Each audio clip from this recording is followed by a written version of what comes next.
La CAM, la organización terrorista y separatista pseudo-mapuche, emitió una declaración en la que se señala que defenderá hasta las últimas consecuencias lo logrado en el plano territorial, hasta tomar las armas si resulta necesario.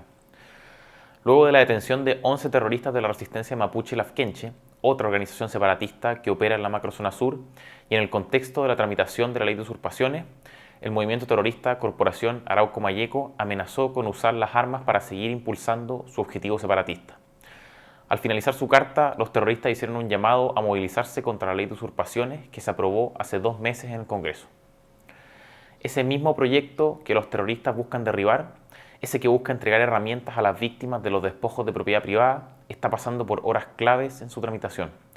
Y es que hace 2 meses, en una decisión absolutamente incomprensible, la ministra Toá anunció que el gobierno de Boric vetaría el proyecto de ley. ¿Y por qué es importante este proyecto anti-usurpaciones? El proyecto incorpora numerosas modificaciones a los códigos penal y procesal penal. Les comento las que considero más relevantes. Primero, se extiende la presunción de legítima defensa que ya existe hoy en el Código Penal al delito de usurpación. ¿Qué significa esto?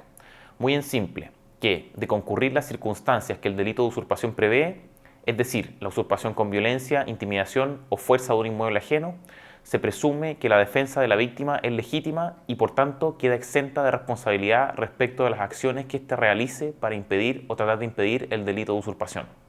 Segundo, se amplía el tipo penal que penaliza la usurpación, permitiendo ser utilizado para perseguir a usurpadores bajo más hipótesis que antes. ¿Cómo? Incluyendo ya no solo a la violencia, sino también la intimidación a las personas y la fuerza en las cosas, distinguiendo entre ocupaciones totales o parciales, permanentes o transitorias, y sobre inmuebles públicos o privados. Tercero, se aumentan las penas del delito de usurpación desde multas a presidio menor en su grado medio a máximo, es decir, entre 541 días y 5 años de cárcel. Cuarto, se introduce un nuevo tipo penal para, primero, quienes alteren los límites de un inmueble para posibilitar una posesión, y segundo, para quienes instalen banderas u otras demarcaciones para manifestar intención de posesión, como lo hacen los terroristas de la CAM o la RML. Quinto, se establece que se entenderá haber flagrancia mientras se mantenga la usurpación del inmueble, es decir, habla flagrancia permanente. ¿Por qué es importante esto? Porque permitirá que los chilenos que son víctimas de usurpadores puedan recurrir al auxilio de las fuerzas policiales en todo momento, sin necesidad de una orden judicial. En definitiva, y teniendo muy claro, por supuesto, que esta no es la solución última, este proyecto viene a reconocer una realidad, que el Estado está fracasando estrepitosamente en la imposición efectiva del Estado de Derecho, razón por la cual se debe recurrir a herramientas de última razón. También este proyecto viene en parte a dotar de herramientas a los chilenos que han sido negadas tanto por el gobierno de Boric como por el Consejo Constitucional. El primero porque encuentra en la discusión acerca de las usurpaciones un problema ideológico. Boric y los partidos que lo rodean no creen en la propiedad privada como sí lo hace una abrumadora mayoría de los chilenos. El segundo, el Consejo Constitucional, porque parte de sus integrantes no tuvieron el coraje para reconocer en la propuesta de nuevo texto lo que hace un par de meses prometieron en campaña. Esto es, y cito textualmente la campaña, el derecho a defenderse y a la tenencia de armas para la legítima defensa. La derecha, completa, primero, no propuso en el Consejo lo que prometió en campaña. Segundo, no aprobó la iniciativa popular que reconocía el derecho a la legítima defensa. Y tercero, tampoco propuso norma de unidad de propósito al respecto. A eso debe sumársele que sí incluyeron un reconocimiento de los derechos colectivos indígenas, dividiéndolos constitucionalmente en chilenos de primera y segunda categoría, y echándole leña al fuego separatista. Por último, otra cosa que hace este proyecto de ley es realzar, aunque sea implícitamente, uno de los principios rectores del orden social occidental, motor de paz y progreso. Esto es el derecho de propiedad que tenemos cada uno de los chilenos por el solo hecho de ser humanos. ¿Por qué el veto del gobierno de Boric entonces?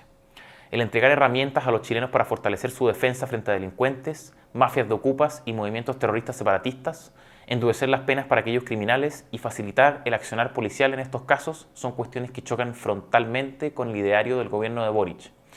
Y es que este proyecto los retrata a cuerpo completo. Si no me creen a mí, escuchen ustedes a la ministra Toá. Y ahí hay una presión importante para endurecer el veto, ¿no? Que es, por ejemplo, considerar no considerar presión para quienes hagan tomas pacíficas, que es algo que ha planteado, por ejemplo, el PC. Lo más importante es regular de una forma razonable la legítima defensa para que no se transforme en ley de la selva. El periodista Álvaro Pachi hace referencia a lo que desde el Partido Comunista, el socio más fuerte de Boric en el gobierno, denomina tomas pacíficas. Esto es lo que más adelante en la entrevista la ministra Toá, ya no desde el PC, sino del PPD, llamó usurpaciones no violentas. Lo que yo me pregunto, y seguramente muchos en sus casas también, qué decir de aquellos que son víctimas de este delito, es que cómo la usurpación de la propiedad ajena puede ser pacífica. ¿Cómo puede considerarse pacífico el organizar mafias para promover la ocupación de propiedad privada, atraer a familias sin vivienda y lucrar ilegalmente con su necesidad? ¿Cómo podría ser pacífico el armar un movimiento terrorista para hacerse de campos y parcelas desocupadas con el objetivo de avanzar en su objetivo separatista? Que semejante brutalidad quepa en la cabeza de los ministros y partidarios del gobierno se explica porque no existe de su parte la valoración que la mayoría de los chilenos tenemos respecto de la propiedad privada. Mientras que para los chilenos honestos, los que han trabajado toda su vida para ser dueños de algo, la propiedad privada es un intransable y su sacrificio es un sacrificio en parte de su persona misma. Para el gobierno y quienes comparten su ideología, la propiedad privada no es más que un artefacto de opresión burgués que debe ser limitado y en sus doctrinas más radicales abolido. Una segunda cuestión que debe ser revisada es lo que la ministra Toá llama en la entrevista ley de la selva. La encargada de la seguridad de todos los chilenos justifica el veto a la ley de usurpaciones en el hecho de que, en el hipotético caso de que el proyecto se promulgue tal como está, se impondrá en Chile la ley de la selva. Ministra, vaya a decirle eso a Alejandro Correa, chileno asesinado por una mafia de ocupantes que tomaron su terreno en Viña del Mar. Vaya a decirle eso a la familia Grolmus o a la familia Luxinger-Mackay, que sufrieron el asesinato de familiares y quema de inmuebles por organizaciones de usurpadores terroristas y separatistas. Dígaselo a todos los integrantes de las fuerzas de orden y seguridad que perdieron la vida combatiendo a usurpadores. La ministra Toá desconoce que la ley de la selva está instalada hace rato en nuestro país y que proyectos de ley como estos buscan dotar de fuerza a aquellos que desde un tiempo a esta parte están siendo aplastados por la cobardía del gobierno anterior, los caprichos ideológicos del presente gobierno y, en general, la desidia de la clase política. Y eso no es todo. Vean lo que dijo después la ministra Toá. O sea, que tuviéramos a la gente enfrentándose a palos o a balazos, bandas de criminales contra bandas de propietarios agarrándose a balazos, yo creo que eso para la zona no es ninguna promesa de paz, es una promesa de sálvese quien pueda. Así es. La ministra del Interior se refirió a las víctimas de usurpaciones y propietarios de sus terrenos como una banda, y luego los puso en el mismo lugar que los usurpadores. Equiparó a las víctimas del delito de usurpación con sus victimarios. Igualó el defenderse de una usurpación con perpetrarla. Hizo equivalentes a propietarios con ladrones. Donde sí se impuso la ministra y el Partido Comunista fue en el artículo transitorio del proyecto de ley, uno de los puntos débiles y dañinos de este. ¿Por qué? Porque mediante este artículo se dejó fuera de la aplicación de la flagrancia permanente a aquellos que se hayan tomado un inmueble que esté incluido en el Catastro Nacional de Campamentos elaborado por el Ministerio de Vivienda y Urbanismo, vigente, y atención aquí, vigente al 1 de marzo de 2024. Esto es muy grave. Primero, porque se entiende que las vulneraciones y privaciones al derecho de propiedad de otro están justificadas si el que las perpetra está en una condición socioeconómica desfavorable. Segundo, esto es muy grave porque se asocia la pobreza con la delincuencia. ¿A qué me refiero? A que se le dan condiciones más veniales a aquellos que vulneran gravemente el derecho de propiedad solo por el hecho de ser pobres, siendo que hay miles de personas pobres en Chile que no van por ahí usurpando propiedades por el mero hecho de ser pobres. Y tercero, este artículo transitorio es grave también porque al referirse al catastro vigente hasta marzo de 2024 genera un efecto llamado que incentiva las tomas de terreno, puesto que mientras la usurpación se haga antes de dicha fecha, los usurpadores se verán beneficiados por la no aplicación de la flagrancia permanente. Si hay algo que debe ser vetado de este proyecto de ley es su artículo transitorio. Atentos todos. La tramitación de este proyecto está viviendo sus horas más delicadas. El Congreso ya hizo su trabajo.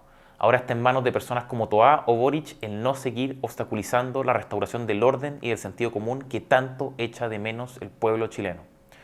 Sí al respeto y protección de la propiedad privada y no a la impunidad de ladrones. Sí a la legítima defensa de los chilenos honestos y no a la violencia de los usurpadores. Sí al endurecimiento de penas a los delincuentes y no al intento de blanqueo por parte del gobierno. Sí al fortalecimiento de las policías y no a la arbitrariedad judicial. Sí a la unidad nacional y no a las organizaciones terroristas y separatistas que buscan romper con ella. Si estás preocupado por lo que te acabo de comentar, presiona a tus representantes para que alcen la voz contra el gobierno. Déjanos tu comentario, comparte este video y suscríbete a nuestro canal para mantenerte informado acerca de lo que finalmente ocurra con la ley de usurpaciones. Soy Francisco Cancino, director de estudios de FNM.